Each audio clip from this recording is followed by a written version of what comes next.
শুক্রবার রাত আনুমানিক ৭:৪৫ নাইট প্যাট্রোলিং চলাকালীন জোলাইবাড়ি ফাঁড়ি থানার পুলিশের কাছে আসে একটি গোপন খবর।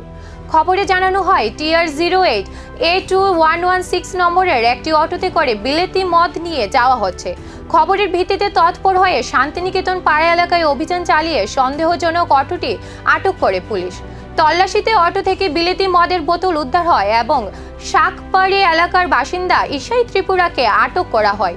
ধৃতের বিরুদ্ধে মামলা রুজু করে পুরো ঘটনা তদন্ত শুরু করেছে জোলাইবাড়ি ফাঁড়ি থানা পুলিশ। আজকে আমি মোবাইল ডিউটিতে ছিলাম।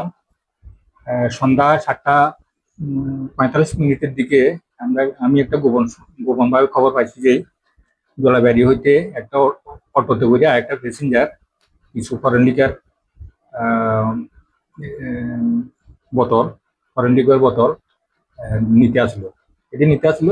লোকটা শাকবাড়ির দিকে নিতে আসলো। তখন আমি সঙ্গে সঙ্গে স্পটে আইয়া অটোটা আটকাই এবং চেক করার পর ওই অটোর মধ্যে